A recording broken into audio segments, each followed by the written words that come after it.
नमस्कार मित्रांनो, माझ्या या नवीन व्हिडिओत प्राध्यापक तिडके सर आपल्या सर्वांचं स्वागत करीत आहेत. आपण नवीन वर्ष 2025-26 या नवीन वर्षात केमिस्ट्री विषय हा मेजर सब्जेक्ट म्हणून का निवडावा याबद्दल थोडंसं माहिती जाणून घेत आहोत. Y I choose BSc chemistry. जसं की आपल्याला माहीतच आहे, की आपली क्युरिओसिटी असते. जसं की दूध हे का आंबट होते, म्हणजेच त्याचं दही का होते, कशी मेडिसिन आपल्या बॉडीमध्ये वर्क करते, किंवा नवीन नवीन कलर जेव्हा आपण फटाके फोडतो, आकाशामध्ये आपल्याला नवीन कलर दिसतात. ही जी उत्सुकता आहे, ही जी क्युरिओसिटी आहे, जी लहानपणापासून आपल्याला जाणवत आलेली आहे. ज्या जागी मेडिसिन आहे, फायरवर्क्स आहे किंवा इतर वेगळे जसं की नॅनो पार्टिकल्स आहेत, याचं काम काय आहे आणि हे कसे वर्क करतात, ही जी क्युरिओसिटी आहे, ही क्युरिओसिटी जाणून घेण्यासाठी आपल्याला केमिस्ट्री हा विषय किती इम्पॉर्टंट आहे, हे मी आज तुम्हाला सांगणार आहे. तर केमिस्ट्रीच का? It is a central science. आता सेंट्रल सायन्स म्हणजे जसं की आपल्याला लँग्वेजेस असतात आर्ट्समध्ये कंपल्सरी, तसंच केमिस्ट्रीमध्ये sorry in science subjects chemistry is a core subject. Core subject म्हणजेच काय? जो की सेंट्रल आत्मा आहे, जो की सर्वांना जोडतो. सर्व सायन्सचे जेवढेही सब्जेक्ट आहेत त्यामध्ये केमिस्ट्री हा किती इम्पॉर्टंट आहे.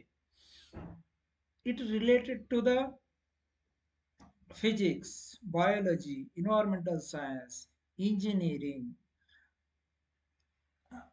हा सब्जेक्ट तुम्हाला मॅटर आणि मॅटरचे काय परिवर्तन होते याचं मॅक्रो म्हणजे मोठ्या स्वरूपात आणि सूक्ष्म स्वरूपात दर्शन करून देणारं हे सायन्स आहे. तर हे शिकून आपल्याला काय भेटणार आहे? तर आपण आता ह्या ज्या अपॉर्च्युनिटीज आहेत, endless opportunities. Endless opportunities means what you can do with a degree in chemistry. तुम्हाला काय भेटणार आहे शिकल्यानंतर? तुम्ही कोणत्या कोणत्या फील्डमध्ये काय काय करू शकता?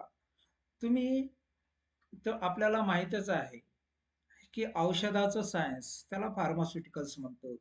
Research and development, the research and development means DRDO आहेत किंवा IICT आहेत किंवा नॅशनल केमिकल लॅबोरेटरीज आहेत. अशा जागी तुम्ही रिसर्च करून तुमचं करिअर बनवू शकता. तसंच इन्व्हायरमेंटल सायन्स, इन्व्हायरमेंटल सायन्समध्ये इन्व्हायरमेंटवर होणारी हानी, त्यामध्ये केमिकल्सनं काय होतंय किंवा दूषित नद्या.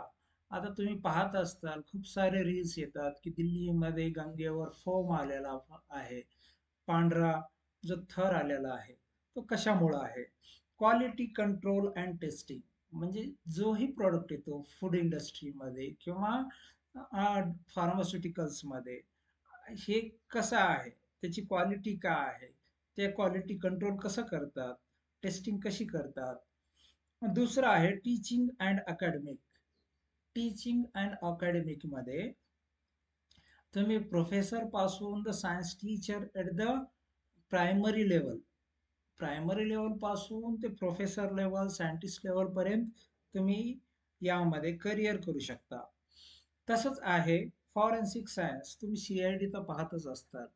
CID हा सोनीवर चालणारा जो धारावाहिक आहे, त्यामध्ये काय आहे, लॅब दाखवतात आणि लॅबमध्ये क्राईम झाल्यानंतर किंवा कोणची घटना झाल्यानंतर त्यामागचे कारण, असे वेगवेगळे अपॉर्च्युनिटीज तुम्हाला भेटणार आहेत.